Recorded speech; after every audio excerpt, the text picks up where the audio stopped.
Hello everyone, I wish you a wonderful day. Today we're diving into a story where a single missed phone call changes everything.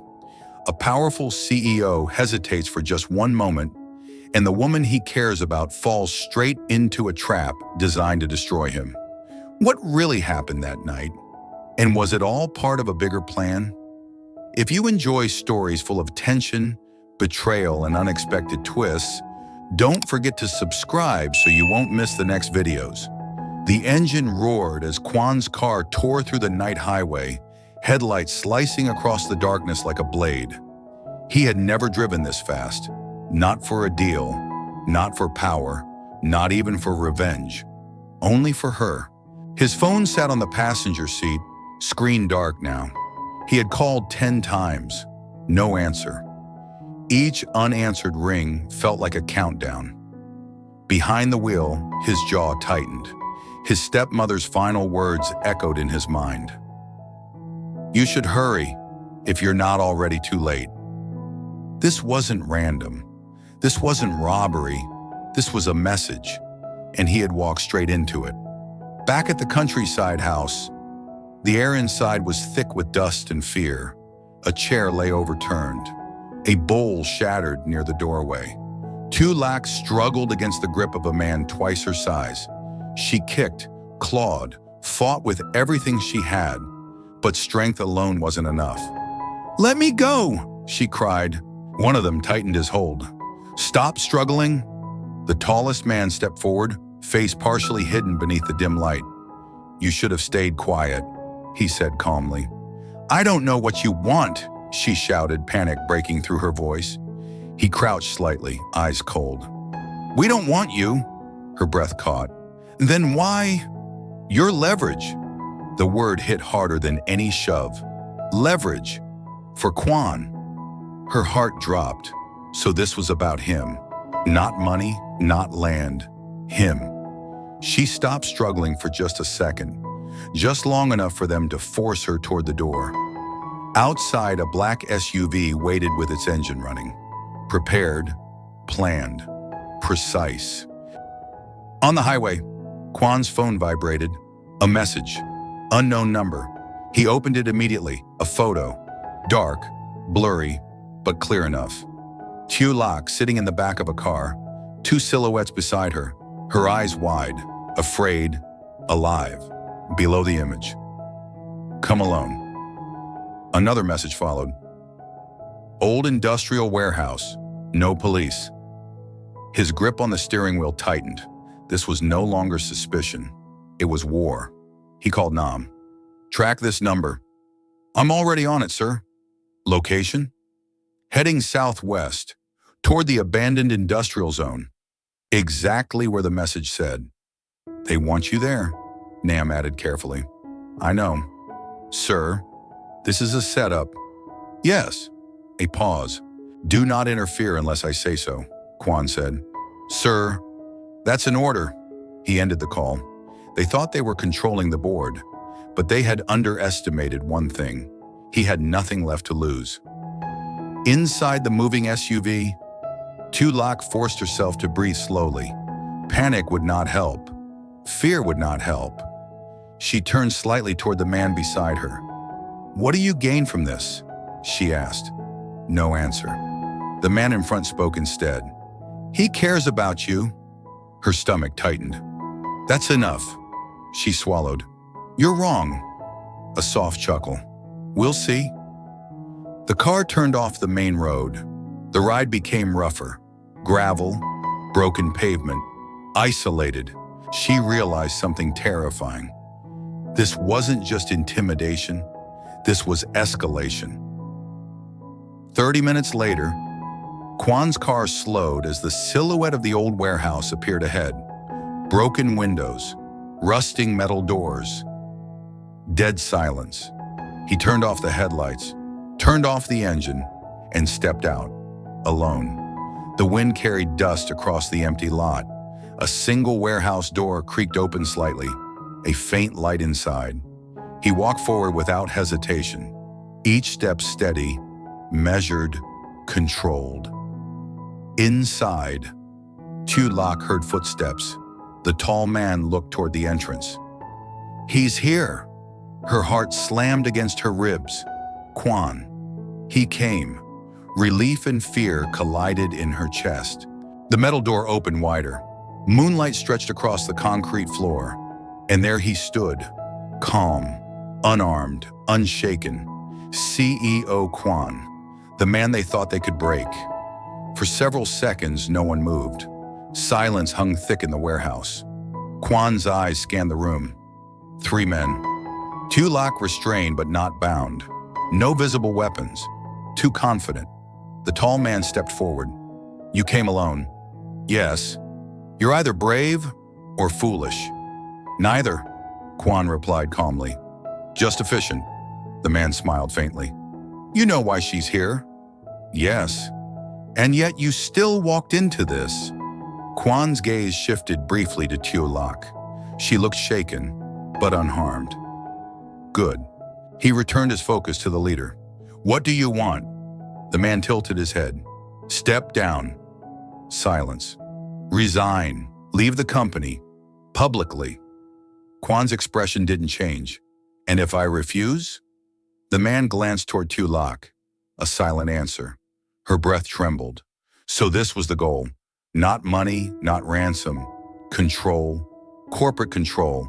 Which meant this traced back to only one person. Quan's voice dropped lower. "She sent you." The man's lips curved. "Careful. Accusations require proof." Quan stepped closer. "You think removing me will secure her power? You're the only obstacle." For a moment, Quan said nothing. Then he did something unexpected. He laughed softly, not amused, but disappointed. "You made a mistake." The man frowned slightly. "You involved someone innocent. That's the point." "No," Quan corrected. "That's the weakness." Before anyone could react, headlights flared outside. Bright, blinding. The men turned instinctively. Police sirens echoed faintly in the distance. The tall man's expression shifted instantly. "You said no police. I said I came alone." Quan's eyes were ice. "I never said I came unprepared." The doors burst open. Armed officers rushed in. The men tried to flee, but the exits were already surrounded. In seconds, it was over. Tieu Lac collapsed to her knees as her restraints were removed. Quan crossed the room immediately. He didn't speak, didn't hesitate. He pulled her into his arms. She trembled against him. "I thought..." Her voice broke. "I know," he said quietly. "I called you." His chest tightened. "I know." For the first time, he felt guilt sharper than anger. One missed call, 1 second of hesitation. That was all it took. He pulled back slightly, looking at her carefully. "Did they hurt you?" She shook her head. "No." "Good, but this wasn't finished. Not even close." Back in the city, his stepmother stood by the window when her phone vibrated. A single message from an unknown contact. "Failed." Her expression didn't change, but her fingers tightened slightly around the glass in her hand. "So," she murmured, "you chose to escalate." She set the glass down, calm, still composed, but now more interested. 2 days later, the boardroom was filled again, but this time his father had returned. The chairman sat at the head of the table, silent and imposing. Quan stood across from his stepmother. Evidence projected on the screen. Financial trails restored. Illegal transfers traced. Connections exposed. And then, audio. Recorded confessions from the men at the warehouse. Not naming her directly, but enough implication to shatter doubt. The room felt suffocating. His stepmother finally spoke. "You're accusing me based on criminals?"